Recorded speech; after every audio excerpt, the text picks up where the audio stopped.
Hi everyone, good morning. My name is Maria Luisa Flores and I'm from Sakura International Training and Assessment Center. Now, I will be doing a PowerPoint presentation, and bear it in mind that the main purpose is to see if we have the knowledge in utilizing the electronics media. So, for that, I would like to check first on the gadgets and electrical equipments that we'll be using in this presentation. And first and foremost, we have to make sure that we have the microphone set up. And as you can see, I'm already using the microphone, and that's for sure already connected to the amplifier. Now, for me to get the source of my presentation, then that would be a laptop that I have here, which contains the source of my presentation. So I need to check also, I need also the projector for me to be able to access the screen here, so that that will be a very good vision from your end. So I need to check first if the slide of the lens cover is open. I have to open it up, and I need to make sure that the ventilation parts of the projector is free, so that it will not cause overheating, which will cause damage to the projector. Now, I need also to check the distance of the projector screen and the projector. That should be the standard distance. Now, I will be turning off the projector. You need to press the turn on button once.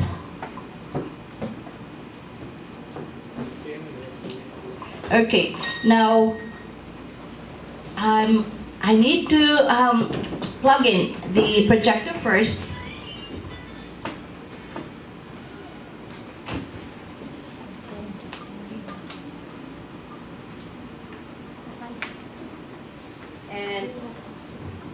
And turn on the projector by pressing the turn on button, and wait for a few seconds.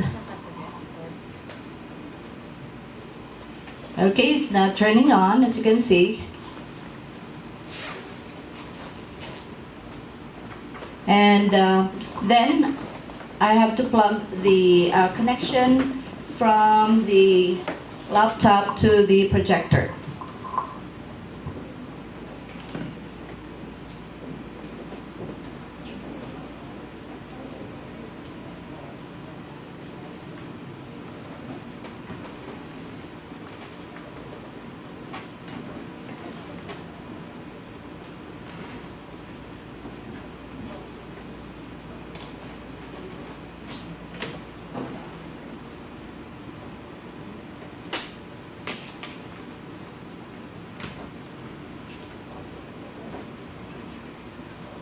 Okay, so that's connected to the projector now.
Okay, for basic troubleshooting, you have to, if you don't see anything appearing on the screen, then you have to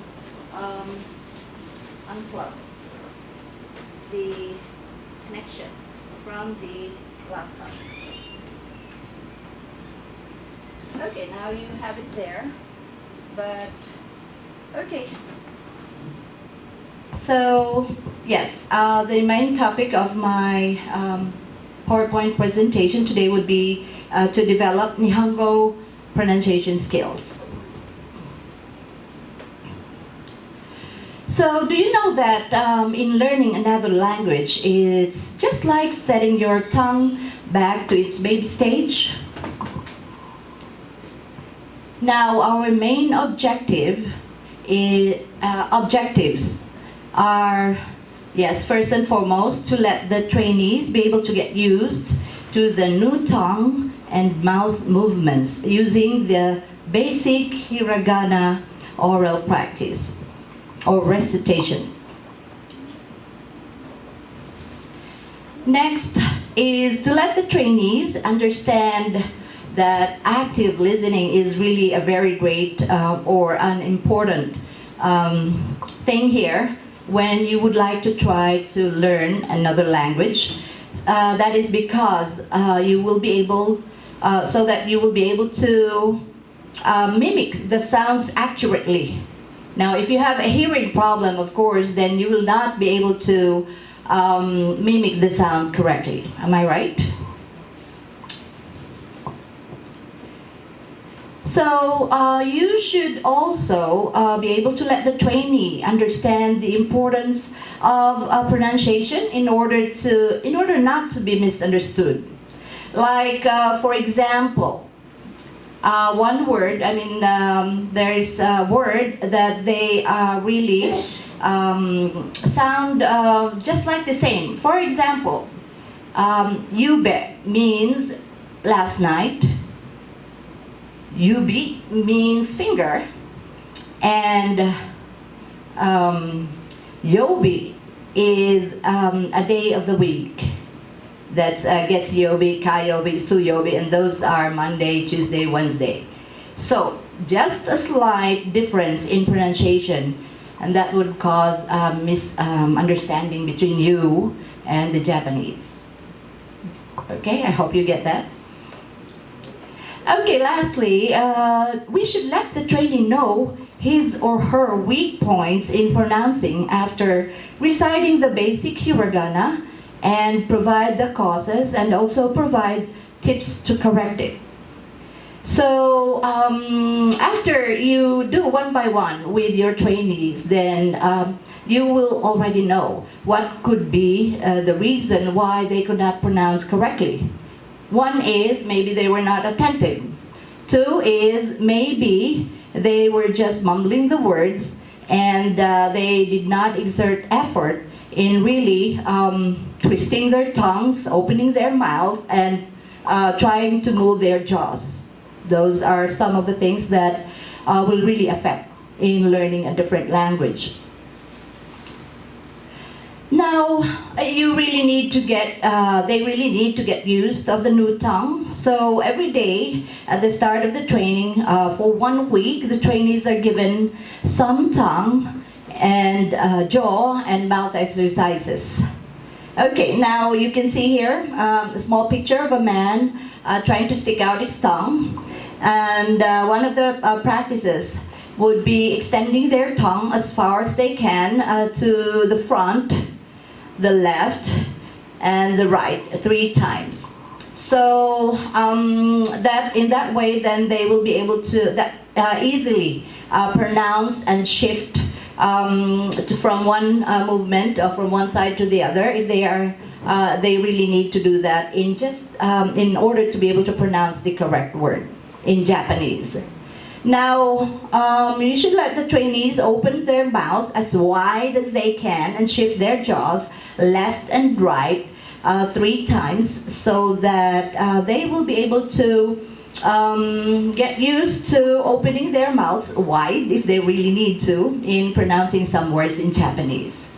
Now, lastly, that's active listening. of course, always remind students to listen attentively to be able to grasp the correct pronunciation from the trainer.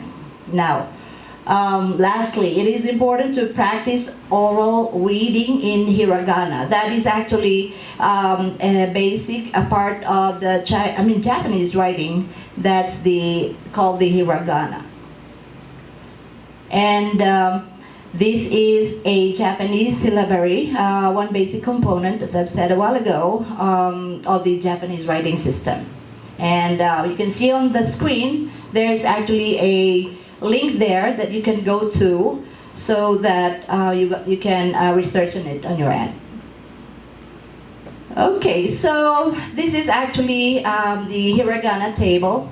And yes, for starters, they should be able to pronounce, like for example, this one, that's a, I, u, e, o. So those are the basic things to start with pronunciation. And at the same time, they will be familiarized with the hiragana. As you can see, Japanese writing is composed of three things. That's the hiragana, katakana, and the kanji. And of course, hiragana is used. The katakana is the one used in writing for foreign words. Okay, so I bet you're now ready to speak Nihongo. Get ready, Japan, because we're coming. Thank you very much.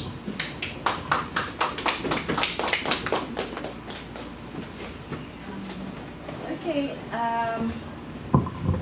Once we're done with the presentation, you have to make sure that your screen is off and turn off the projector. Just one press and wait for, you can